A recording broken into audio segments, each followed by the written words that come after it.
Here's the brief news from the world over this week. Senate Republicans are huddling once again after their latest attempt to replace Obamacare fell short of garnering the needed 50 GOP votes. President Donald Trump called out the senators in a gentle but firm rebuke at the White House on Wednesday.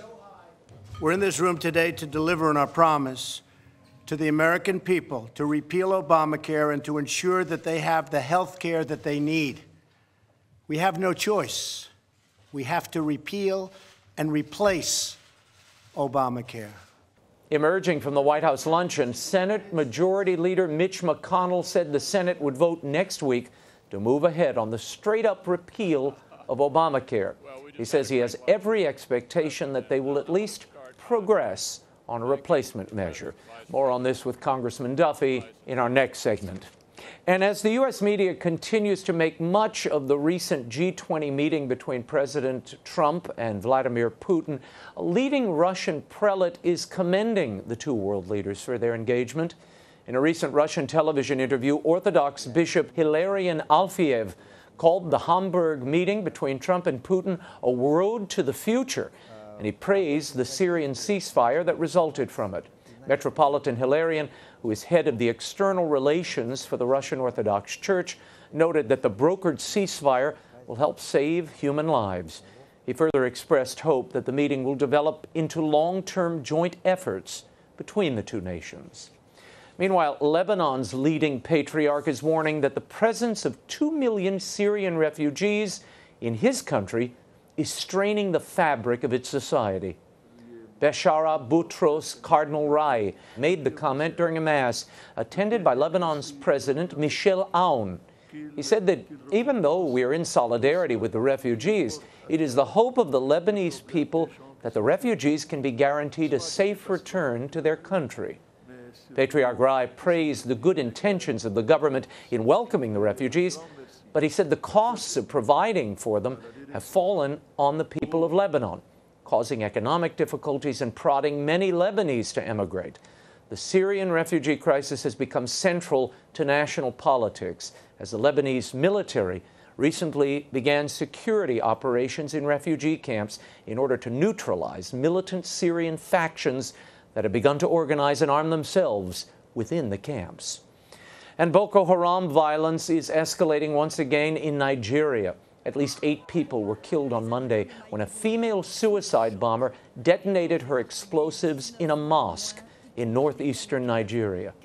The attacks came days after 4 suicide bombers killed at least 19 and injured 23 others in the northeastern city of Maiduguri, the birthplace of Boko Haram. It was the deadliest attack in months by Boko Haram and comes after the government declared that the jihadi terror group had been crushed. But deadly attacks continue. And back in the United States, Callista Gingich, President Trump's nominee for U.S. Ambassador to the Holy See, appeared on Capitol Hill to begin her confirmation process this week. Before the Senate Foreign Relations Committee, Gingrich highlighted the president's recent meetings with Pope Francis, where they shared common concerns, including the protection of Christians in the Middle East, the global refugee and migration crisis, and even the environment. When pressured, or pressed rather, by several Democrat senators on the issue, Gingrich pushed back. Well, the Pope and the President share a great concern about our environment. President Trump wants to maintain that we have clean air and clean water, and that the United States remains an environmental leader. As President Trump said, we will disengage and pull out of the Paris Agreement, and either re-enter the Paris Agreement or an entirely new agreement, one that is fair to Americans. Ms. Gingrich is the wife of former House Speaker Newt Gingrich and is herself a former congressional aide. Meanwhile, some of Pope Francis's closest collaborators are picking a fight with America's religious conservatives. In an essay published in the Vatican-vetted publication Civiltà Cattolica, its editor, Father Antonio Spadaro, and Argentinian Presbyterian pastor Marcelo Figueroa, argue that American conservative leaders, including Presidents Reagan, George W. Bush, and Trump, have been heavily influenced by fundamentalist Protestantism. The authors claim This has led to an ideology that, quote, divides reality between good and absolute evil and encourages confrontation. They decry the collaboration between evangelicals and Catholics on issues ranging from abortion to same-sex marriage to opposition to illegal immigration. Spadaro and Figueroa claim the fight for religious liberty in the U.S. is merely promoting a narrative of fear. Philadelphia Archbishop Charles Chaput reacted to the commentary in a column. He called it an exercise in dumbing down and inadequately presenting the nature of Catholic evangelical cooperation. Chaput went on to say, it was an especially odd kind of surprise when believers are attacked by co-religionists merely for fighting for what their churches have always held to be true. More about the column later in the show. And it has emerged that a leading church prelate had questioned the orthodoxy of Pope Francis's teaching on the family in Amoris Laetitia. Pope Francis himself. According to Vienna Cardinal Christoph Schönborn, the Holy Father had asked him directly if Amoris Laetitia was orthodox. The question was apparently posed after the controversial document was already released by the Pope. Cardinal Schönborn shared the account in Ireland this past week as the church there prepares for next year's World Meeting with Families.